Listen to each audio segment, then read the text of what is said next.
What's up, guys? David and Mitchell here with Square on Athletics. With school right around the corner, we wanted to give you guys a video explaining 10 tips and tricks to hit your fitness goals over the year. Enjoy. Alright, tip number one. What I did through college, I always drank a ton of water. Now, right when I woke up, I filled up my water from the sink on the floor, and I drank it right away. I don't know, it was 20 ounces, And then on my way to class, I'd always be drinking water. Throughout the day, I'd have my water in my bag. This is something really easy that you guys are gonna be able to do. Just get one water bottle that you guys can reuse throughout the day, and then at breakfast, lunch, and dinner, fill it up one more time. So then by the end of the day, you're drinking 3 or 4 bottles of water.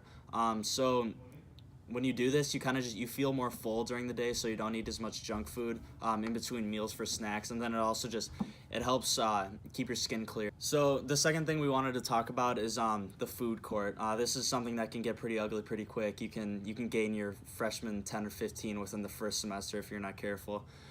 So something that I did is I kind of just went around the food court for the entire first week, and I kind of just tried different things, see what I liked. I saw what was healthy. By the end of the week, I was kind of able to gauge like what all the different food was. So then I could kind of make a food schedule for myself, and then I would think about what I would be eating during breakfast, lunch, and dinner. And then I would think about the macros throughout the day and what I needed. I'd go in the line, and instead of ordering something off the menu, I'd ask one of the cafeteria ladies if I could instead have like 3 or 4 chicken breasts, and they even though it's part of the ingredients, so they do have them, but it's just not on the menu, and it's something really healthy you can do, and it's cheap too. It's a lot cheaper than something that's actually off the list, and it's not 1,000 calories. Exactly, and then most universities or colleges are gonna have like a buffet style, so you're gonna be able to go up and get seconds and thirds if you really want to. So kind of just figure out what you like and figure out what's healthy, and then kind of, everything in moderation. You don't have to have only broccoli and chicken breast for breakfast, lunch, and dinner. Just kind of figure out what you want and what your goals are, and then see what kind of food fits into there. All right, the third thing we want to talk about is if you're not eating at a food court, you want to have snacks in your room. And this is important because when it's late at night, everybody's going to be up pretty late at night, and they're going to be hungry. And instead of ordering Papa John's, you can pull out some of the snacks you have. Believe me, I've ordered Papa John's, and I felt guilty afterwards, but It's a lot easier if you just have snacks in your room. I had just dry almonds in my room. And see, that was brutal. I don't know if I could do that. And right before I went to bed, I just have a ton of almonds because it filled me up for the night, and then it's like a healthy fats and some protein too. So I mean, You can do whatever snacks you want. Just make sure it's on the healthy side. Another thing I wanted to talk to you guys about is eating breakfast. Like, it's so easy to just want to go to your 8 a.m. class and wake up 15 minutes before it and then just run a class. But if you guys spend the extra 15 or 20 minutes that it takes to get up and either go to the food court or have some food in your dorm room, I really advise that, because then before you know it, it's 12 o'clock or like 1 o'clock, and you haven't eaten anything for the day, and then you kind of have to stuff yourself in order to fit your macros. And it's healthy. It gives you some energy right before class, so you're not falling asleep at your 8 a.m. Yeah, exactly. The fourth thing we wanted to talk to you guys about was walking around campus. This is something you can do really easily, whether it's in between classes or right before you go to sleep even. I just like to take a stroll around campus. I would stay fit. It was just something that would help me decompress, and then also you can meet new people. The fifth thing on our list is doing intramural sports. Now, if you don't like going to the gym, that's fine if you're doing something and staying active. And so what I did intramural basketball, futsal, which is like indoor soccer. I did outdoor soccer, and then during basketball, I met 3 or 4 of my best friends doing that. So that's the easy way, and obviously it's a great cardio session.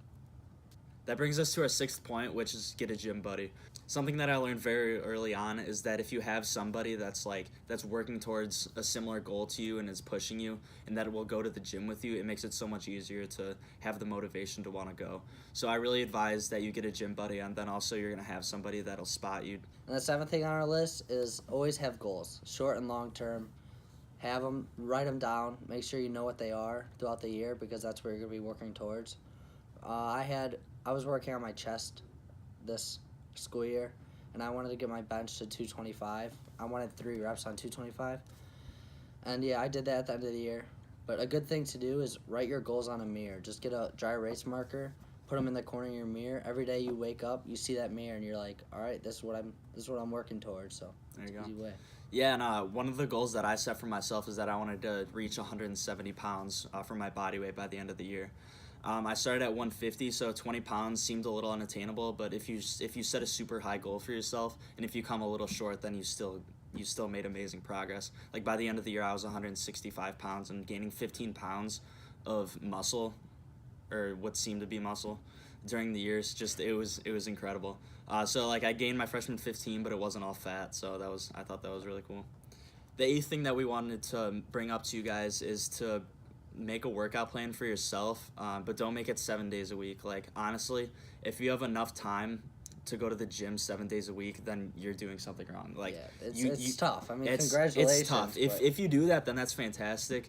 But if you want to have a social life outside of the gym at college, then you're gonna want to, have moderation with working out and don't set a crazy goal for yourself. So if you're working out 5 times a week, find a split that works best for you. It could be 4 day. It could be a 4 or 5 day exactly. workout. Like honestly, 3 days a week, and you're doing Monday, Thursday, Saturday, and you're doing full body workouts every single day. Then that's fantastic. And throw a cardio session in there. Exactly. 4 days a week. You can do cardio a half hour. Right. So you can make a workout if you know what you're doing, or if you don't know what you're doing, you can easily go online and find a plan that works best for you. And I'd recommend finding one. I know we all may seem like we know everything about working. Like I think I know everything about lifting and but we stuff. still find plans online. Yeah, and then they're so much better, and they show your progress. Yeah, and then again, if you kind of push your comfort zone and do a plan that you previously thought you wouldn't do, then you can find new things, and then you're honestly going to find stuff that you liked better than the way you were working out before. So I really advise that you find a new workout plan. And the 9th thing on our list is that find out during the first week of school when you have your schedule, try to find out when you have your free time and set a routine every single day. Like, after your 8 a.m., you're going to go back, eat food, and then you're going to go work out before your next class. Know that you're working out so the next morning when you wake up, you know exactly what your schedule is. Write it down in your notes. Do something just to be organized. It makes it so much easier and fall into a pattern. All right, so the 10th and final thing that we want to talk to you guys about is finding a YouTuber that you really like, someone that's in the fitness industry that you can follow. Me and Mitchell both did this our freshman years of college. All right, guys, that was 10 tips on how to stay healthy and fit in college. I hope you enjoyed it. If you really did, if you hit that subscribe button, it would mean a lot to us. Yeah, make sure to comment below if you have any other tips. I mean, we're only going to be sophomores in college, so we still got 3 years ahead of us. So any tips for us would even be great. Yep. And let us know what you think of our tips. And all right, have a good one. All right, thanks, guys.